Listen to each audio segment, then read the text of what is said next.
Hello दोस्तों, welcome back to the CAD engineer. I am Syed Fayaz. ये मेरा नया नया यूट्यूब चैनल है जहां हम बात करेंगे कैड डिज़ाइन, न्यू टेक्नोलॉजी और इंजीनियरिंग कंसेप्ट्स की सिंपल और इजी लैंग्वेज में। दोस्तों, आज हम देखेंगे फोर्स के यूनिट को, और ये फोर्स होती क्या है वो भी हम देखेंगे, और फोर्स के बेसिक कंसेप्ट भी देखेंगे। जैसे फोर्स का यूनिट होता है Newton, kilo Newton, mega Newton और डाइन। और केजी फोर्स, पाउंड फोर्स और ऑन फोर्स, इन सब में क्या डिफरेंस है वो आज हम सीखने वाले हैं। देखिए, फोर्स का फॉर्मूला होता है मास इनटू एक्सेलरेशन। लेकिन इस फॉर्मूले को देखकर हमें कुछ समझ में नहीं आता है, तो मैं आज आपको प्रैक्टिकली बताऊंगा कि फोर्स होती क्या है। सबसे पहले आप इस टेबल को देखिए। फोर्स मीन्स पुश और pull on an object. Means जब हम किसी ऑब्जेक्ट को खींचते हैं या उसे धक्का देते हैं तो हम कुछ फोर्स लगाते हैं, तो उसी को हम न्यूटन में मेजर करते हैं। तो हमारे पास दो चीज़ें होती है। पहले तो मास होता है, मतलब जो ऑब्जेक्ट होता है उसमें कितने केजी मास है वो होता है। मीन्स 2 केजी, 3 केजी, 4 केजी भी हो सकता है। और दूसरा होता है एक्सेलरेशन। जब हम उसको धक्का लगाते हैं तो वो सम मीन्स कुछ स्पीड से वो आगे बढ़ता है, तो उसी को एक्सेलरेशन कहते हैं। अभी देखिए, एक ट्रक का एग्जांपल लीजिए। ट्रक में बहुत सारा मास होता है, तो जब उसको धक्का मास होता है तो जब उसको धक्का लगाते हैं मीन्स बहुत कम एक्सेलरेशन होता है। इनिशियल एक्सेलरेशन बहुत कम होता है। तो फिर जैसे हमारा मास, फोर्स जो होता है वो मास और एक्सेलरेशन पर डिपेंड होता है। अगर मास इंक्रीज होगा तो फोर्स इंक्रीज होगा, अगर एक्सेलरेशन भी इंक्रीज होगा तो भी फोर्स इंक्रीज होगा। तो वैसे ही दूसरा एग्जांपल एक साइकिल का लीजिए। साइकिल में मास तो बहुत कम होता है लेकिन उसका एक्सेलरेशन हम बढ़ा सकते हैं। तो या फिर बाइक लीजिए, बाइक में मास कम होता है और एक्सेलरेशन बहुत होता है। वैसे ट्रक में मास ज़्यादा होता है और एक्सेलरेशन कम होता है। तो फोर्स जो होता है वो इन दो यूनिट पर डिपेंड करता है, मीन्स मास और एक्सेलरेशन पर। अगर ये दोनों में से कोई भी चीज़ बढ़ेगी तो हमारी फोर्स बढ़ेंगी और हमारा न्यूटन बढ़ेगा। अभी देखिए, मास क्या होता है। सबसे पहले मास होता है amount of matter in KG. अगर आप जिम में जाते हो तो आप डंबल लिफ्ट करते हो, या मीन्स बाइसेप एक्सरसाइज करते हो, चेस्ट एक्सरसाइज करते हो, तो आप क्या करते हो, फोर्स लगाते हो अपने मसल्स पर। तो वैसे मीन्स आप जब वहां पर डंबल उठाते हो तो आपको कोई ना कोई फोर्स लगती है। या फिर जब आप कोई कार चलाते हो रास्ते पर, तो तब भी आपको उसको एक्सेलरेशन देने के लिए, उसकी स्पीड बढ़ाने के लिए वहां पर भी आपको फोर्स लगती है। तो ये क्या होगा, हमारा मास होगा। अभी हम देखते हैं एक्सेलरेशन क्या होता है। अभी देखिए दोस्तों, एक्सेलरेशन समझने से पहले आपको स्पीड का समझना बहुत ही जरूरी है। देखिए, हम डेली लाइफ में ये वर्ड यूज करते हैं स्पीड। मीन्स मैं बाइक को चला रहा हूँ 60 किलोमीटर पर आवर की स्पीड से। इसका मतलब है बाइक मैं किसी भी डायरेक्शन में मूव कर सकता हूँ या रोटेट कर सकता हूँ। मीन्स स्पीड क्या होती है, distance per unit time. Means मैं बाइक को कितनी स्पीड से आगे बढ़ा रहा हूँ या चला रहा हूँ। वैसे ही उसके बाद आता है acceleration, velocity. Velocity means same bike is going on 60 kilometre per hour. Means मैं सेम बाइक चला रहा हूँ 60 kilometre per hour toward north direction में। इट मीन्स स्पीड में डायरेक्शन मैटर नहीं करती, आप किसी भी डायरेक्शन में जा सकते हो। लेकिन वेलोसिटी में डायरेक्शन मैटर करती है, मीन्स आप किस डायरेक्शन में जा रहे हो। वैसे ही दोस्तों, ये स्केलर क्वांटिटी है और ये इसीलिए इसको स्केलर क्वांटिटी कहते हैं और इसको वेक्टर क्वांटिटी कहते हैं। क्योंकि वेलोसिटी और स्पीड सेम है, सिर्फ उसमें डायरेक्शन का फर्क है। स्पीड में डायरेक्शन नहीं होता है और वेलोसिटी में डायरेक्शन होती है। अभी देखिए, आप यहाँ पर वेलोसिटी होती है डिस्प्लेसमेंट पर यूनिट टाइम। अभी मैं आपको बताता हूँ डिस्टेंस और डिस्प्लेसमेंट में क्या डिफरेंस है। अभी देखिए, ये मेरी बाइक की इनिशियल पोजीशन है। अभी मैं यहाँ से निकलता हूँ इस रास्ते से। मीन्स यहाँ पर कोई भी डायरेक्शन में ले सकता हूँ और ये मैं अपने फाइनल पोजीशन पे आता हूँ। और मैं जो डिस्टेंस, इसी को हम डिस्टेंस कहते हैं। और ये कितना होगा, मीन्स आप सपोज कर लीजिए ये है 5 किलोमीटर। अगर मैं उसी बाइक को वहीं से स्टार्ट करूँ और सीधा अपनी फाइनल पोजीशन पर जाऊँ, तो उसको हम कहेंगे डिस्प्लेसमेंट। डिस्प्लेसमेंट में डायरेक्शन, मीन्स हमको डायरेक्शन पता है, नॉर्थ जाना है, साउथ जाना है, या फिर ईस्ट जाना है, वेस्ट जाना है, ये हमको पता होता है। लेकिन डिस्टेंस में हमको पता नहीं होता है कि हम किस डायरेक्शन में जा रहे हैं। तो यही डिफरेंस है स्पीड और वेलोसिटी में, डिस्टेंस और डिस्प्लेसमेंट का। अभी हम देखते हैं एक्सेलरेशन क्या होता है। देखिए, स्पीड स्पीड आपको बताती है कि आप कितना फास्ट जा रहे हो, लेकिन इसमें डायरेक्शन नहीं होती। वेलोसिटी आपको बताती है आप कितना फास्ट जा रहे हो और आप कहाँ पर जा रहे हो, किस डायरेक्शन में जा रहे हो। तो ये डिफरेंस होता है स्पीड और वेलोसिटी में। अभी देखिए एक्सेलरेशन क्या होता है। एक्सेलरेशन को मैं सबसे पहले आपको सिंपल एग्जांपल देता हूँ। जब आप कहीं पर जा रहे हो, सपोज आप इस सिटी से किसी दूसरी सिटी जा रहे हो, तो आप सेम स्पीड से तो नहीं जाते हो। आपकी स्पीड चेंज होती है, कभी 70 होती है, कभी 80 होती है, कभी 120 आपकी स्पीड होती है। तो उसी को हम एक्सेलरेशन कहेंगे, कि जब आप स्पीड को कम या ज़्यादा करोगे तो उसको हम एक्सेलरेशन कहेंगे। या फॉर एग्जांपल आप किसी डायरेक्शन में जा रहे हो, सीधी डायरेक्शन में जा रहे हो, तो आप सेम स्पीड से तो नहीं जाओगे। तो उसी को हम एक्सेलरेशन कहते हैं। जब हमारी वेलोसिटी या स्पीड चेंज होती है तो उसको हम एक्सेलरेशन कहते हैं। अभी देखिए एग्जांपल है, एक कार जा रही है 60 किलोमीटर पर आवर से, वो तो हो गई हमारी velocity. But car increase its speed from 60 to 100 kilometre in 10 second. यहाँ पर टाइम दो बार है दोस्तों, पहले तो 100 किलोमीटर पर आवर से जा रहा हूँ, और फिर मैंने स्पीड जो है तो 10 सेकंड में 60 टू 100 कर ली। इसी को हम एक्सेलरेशन कहते हैं, मींस चेंज इन वेलोसिटी। अभी देखिए एक्सेलरेशन का फॉर्मूला होता है change in velocity per unit time, और इसका जो यूनिट होता है वो होता है किलोमीटर पर सेकेंड स्क्वायर, और किलोमीटर पर आवर स्क्वायर भी कह सकते हैं, क्योंकि यहाँ पर देखिए आप स्क्वायर है, टाइम का स्क्वायर है, मीन्स हमारे पास टाइम दो बार आता है। फर्स्ट जो हमारी जो स्पीड है और कितने किलोमीटर पर आवर से हम चल रहे हैं, और कितने टाइम में हमने उसको कवर किया, उसी के लिए हम यहाँ पर टाइम का स्क्वायर करते हैं।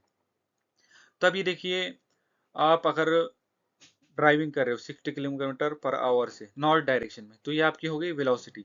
लेकिन आप वही अगर आप स्पीड बढ़ाते हो, मीन्स 0 to 60 सेकंड में 60 किलोमीटर की स्पीड आप बढ़ाते हो 5 सेकंड में, तो इसे हम एक्सेलरेशन कहेंगे। चलिए दोस्तों, अब मैं आपको एक सिंपल कंसेप्ट समझाता हूँ।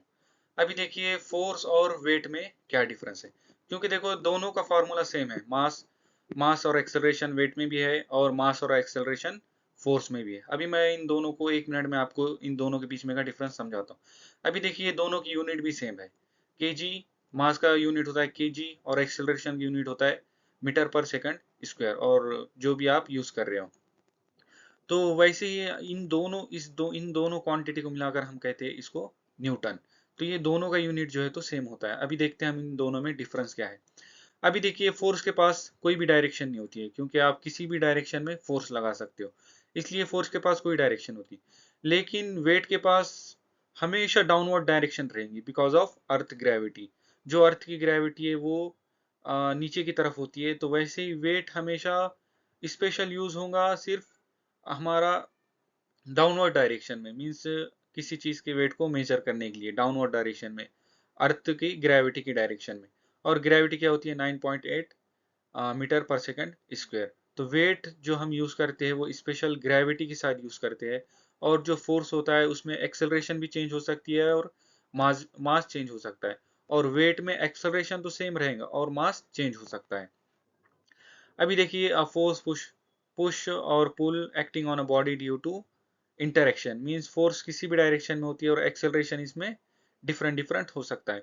लेकिन वेट में दोस्तों एक्सेलरेशन हमेशा सेम रहेगा अकॉर्डिंग टू प्लैनेट, मींस अर्थ का ग्रेविटी डिफरेंट है और मून की ग्रेविटी डिफरेंट है, तो वो अकॉर्डिंगली ग्रेविटी चेंज होंगी।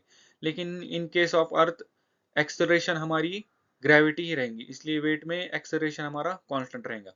तो इसलिए दोस्तों हम कहते हैं all weights are force, means weight को हम फोर्स तो कह सकते हैं, लेकिन सभी फोर्सेस को हम वेट नहीं कह सकते हैं। तो यही छोटा सा डिफरेंस है फोर्स और वेट में। चलिए दोस्तों, मैं अब आपको समझाता हूँ 1 न्यूटन फोर्स होती कितनी है। आपने सुना होगा, आपको यूनिट तो पता है, आपको पता है फोर्स भी क्या होती है, लेकिन एक्चुअल में प्रैक्टिकल लाइफ में 1 न्यूटन फोर्स होती कितनी है वो हम अभी देखेंगे। अभी देखिए फोर्स का फॉर्मूला क्या है, मास इंटू एक्सेलरेशन। तो मैंने क्या किया है 1 न्यूटन निकालने के लिए यहाँ पर 1 kg रखा है, और उसका एक्सेलरेशन होगा 1 मीटर पर सेकंड स्क्वायर। अभी ये हम प्रैक्टिकली देखेंगे ये होता कितना है। अभी देखिए आप सपोज कीजिए आपके पास एक 1 kg का बॉक्स है। जब आप उसको धक्का दोगे और वो 1 मीटर ट्रेवल करेगा, मीन्स 1 मीटर आगे की तरफ जाएगा, लेकिन कितने सेकंड में दोस्तों, 1.41 सेकंड में।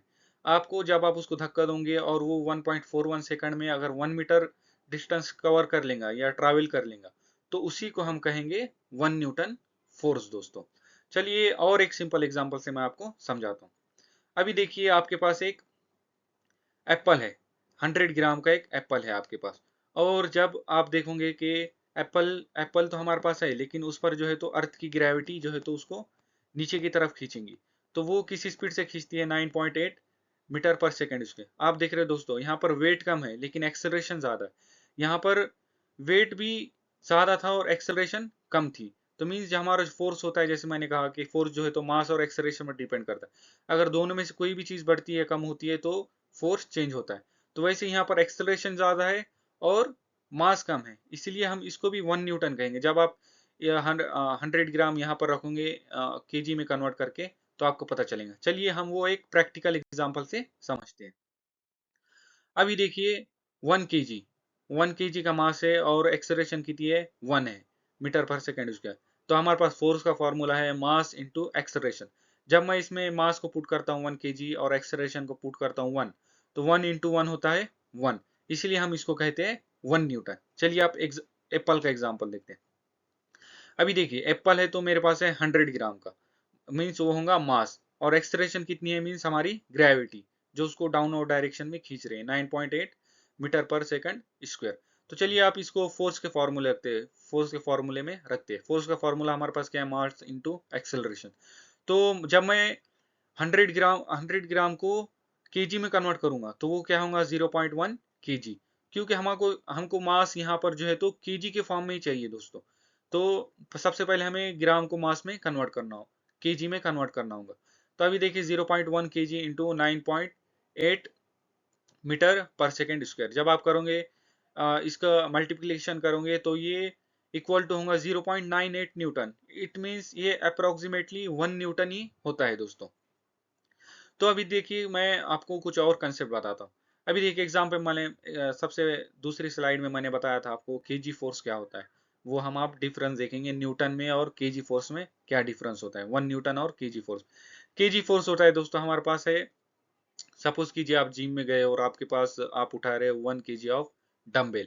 तो जब हमारे पास मास क्या है अभी? 1 केजी, और हमारे पास एक्सेलरेशन क्या है? जो हमारी अर्थ की ग्रेविटी है। मीन्स आप उसको उसको लिफ्ट करते हो तो उस पर डाउनवर्ड डायरेक्शन में ग्रेविटी ही उसको नीचे की तरफ खींचती है।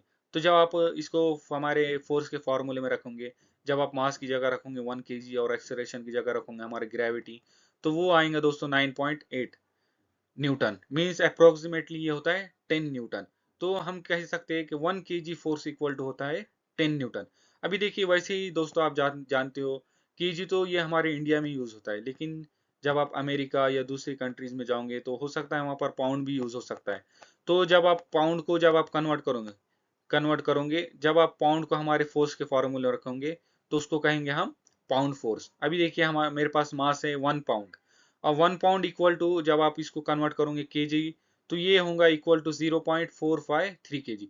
अगर आप सीखना चाहते हो हम कैसे वेट की क्वांटिटी एक दूसरे में कन्वर्ट कर सकते हैं, तो मैंने इसके लिए भी एक वीडियो बनाई है। आप जो है तो आई बटन पर क्लिक कर कर उस वीडियो को देख सकते हैं। अभी देखिए जब मैं इन दोनों को और हमारे पास एक्सेलरेशन क्या है? ग्रेविटी। ग्रेविटी मीन 9.8 मीटर पर सेकेंड स्क्वायर। तो जब मैं इसको इन दोनों को फोर्स के फॉर्मूले में रखूंगा तो जो देख सकते हैं आप, मास की जगह मैंने रखा है 0.453 केजी और एक्सेलरेशन की जगह मैंने रखा है ग्रेविटी को, तो ये आएगा समथिंग 4.448 न्यूटन। तो ये होंगी 1 पाउंड फोर्स और ये थी हमारी 1 केजी फोर्स। तो आपके पास जो भी मास है और उसकी जो भी डिफरेंट यूनिट है, तो सबसे पहले आपको उसको केजी में कन्वर्ट करना होगा, और उसके बाद आपको ये फोर्स के फॉर्मूले में रखना होगा। उसके बाद आपको पता चलेगा कि वो कितने न्यूटन है। चलिए दोस्तों हमने फोर्स का बेसिक तो हमने सीख लिया है। अभी मैं आपको बताता हूँ फोर्स के डिफरेंट डिफरेंट यूनिट और हम कैसे उनको एक दूसरे में कन्वर्ट कर सकते हैं।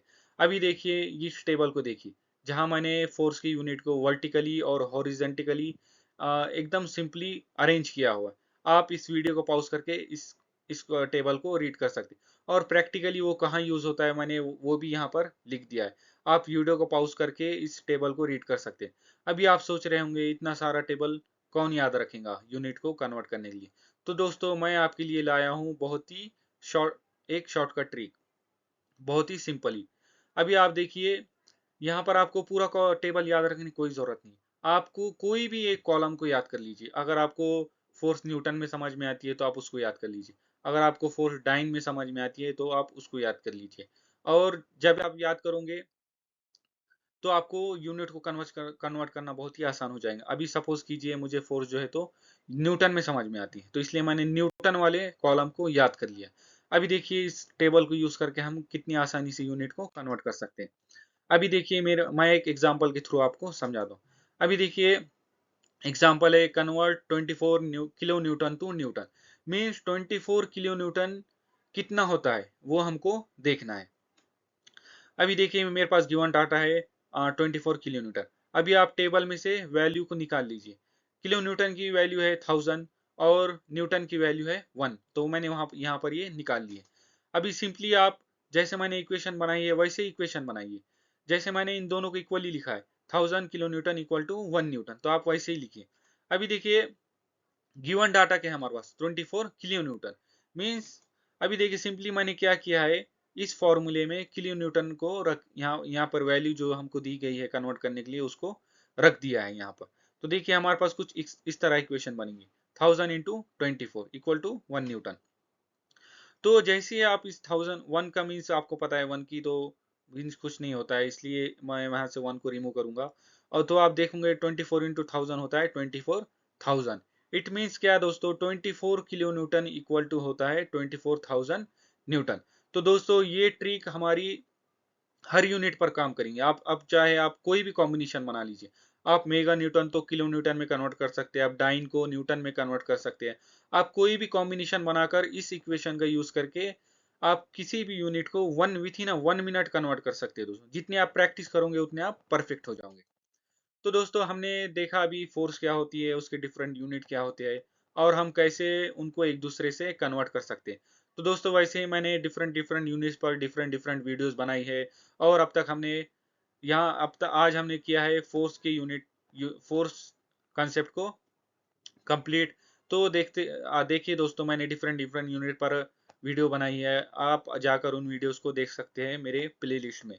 तो नेक्स्ट वीडियो जो हमारी होंगी दोस्तों वो होंगी प्रेशर पर। तो और उसके बाद भी बहुत ही अमेजिंग वीडियोस आएंगी। तो चैनल को सब्सक्राइब कीजिए और लाइक कीजिए। अगर आपको ये वीडियो पसंद आई हो तो चैनल को सब्सक्राइब कीजिए और शेयर कीजिए अपने दोस्तों के साथ। आपके सपोर्ट से ये चैनल ग्रो करेगा और भी अमेजिंग वीडियोस आएंगी। सो मिलते हैं नेक्स्ट वीडियो में। थैंक यू सो मच दोस्तों।